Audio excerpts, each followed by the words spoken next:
Asistensi Fakultas Keperawatan dari Universitas Pembangunan Indonesia Manado. Baiklah, sekarang saya akan memaparkan materi mengenai intrakranial hematoma atau hematoma intrakranial. Untuk lebih jelasnya, kita simak video berikut ini.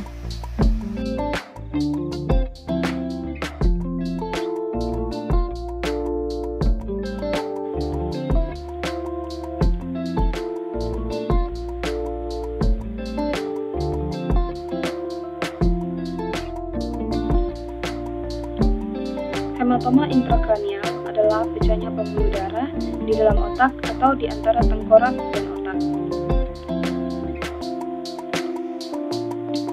Penyebab perdarahan intrakranial atau hematoma intrakranial dapat dibagi menjadi dua bagian besar, yakni penyebab yang bersifat non-traumatik dan traumatik.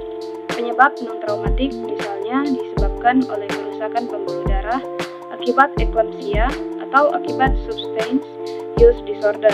Sedangkan penyebab yang bersifat traumatik dapat disebabkan oleh cedera kepala yang sering kali terjadi akibat kecelakaan kendaraan bermotor atau sepeda, jatuh, dan cedera olahraga. Patofisiologi perdarahan intrakranial bergantung dari penyebab terjadinya, dapat berupa traumatik dan non-traumatik. Perdarahan intrakranial traumatik disebabkan oleh cedera otak traumatik yang selanjutnya menyebabkan pecahnya pembuluh darah otak dan perdarahan. Perdarahan akibat trauma ini dapat berhubungan dengan fraktur tengkorak, misalnya pada perdarahan ekstradural atau akibat gaya geser, misalnya pada diffuse axonal injury. Sedangkan perdarahan akibat dari non-traumatik yaitu seperti pecahnya pembuluh darah dan perdarahan yang tidak disebabkan oleh trauma dari luar melainkan dari dalam tubuh, yang selanjutnya akan menyebabkan penekanan atau kerusakan mekanik pada parenkim otak. Dilanjutkan dengan edema perihematoma yang terjadi dalam waktu 3 jam setelah gejala. Puncak edema ini diperkirakan adalah sekitar 10-20 hari setelah serangan. Selanjutnya, proses kerusakan sekunder akan terjadi yang dimediasi oleh sel-sel darah dan plasma. Kemudian akan terjadi proses peradangan yang ditandai dengan aktivitas koagulasi dan deposisi besi hasil degradasi hemoglobin. Yang pertama, segera setelah korban terjatuh dan tampak tidak sadarkan diri, cek kesadaran korban dengan memberikan rangsangan pada tubuh. Bisa dilakukan di dada korban dengan cara ditekan.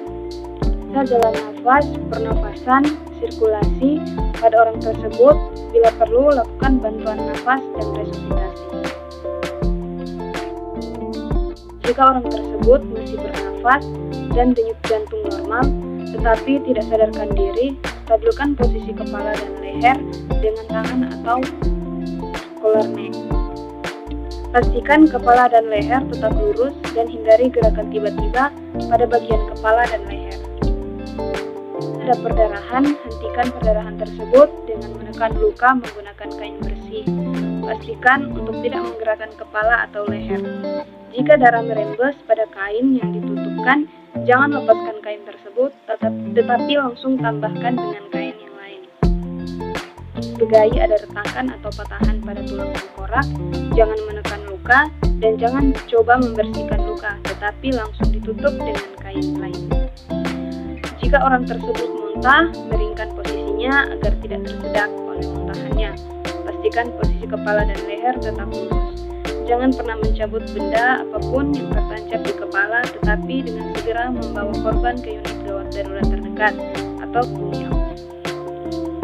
Pencegahannya yaitu yang pertama, mengendarai mobil dengan aman, memakai helm saat berkendara roda 2, memasang penerangan yang baik di seluruh rumah, menggunakan alat pengaman saat berolahraga secara teratur, dan konsumsi makanan bergizi seimbang untuk menjaga agar tubuh tetap sehat.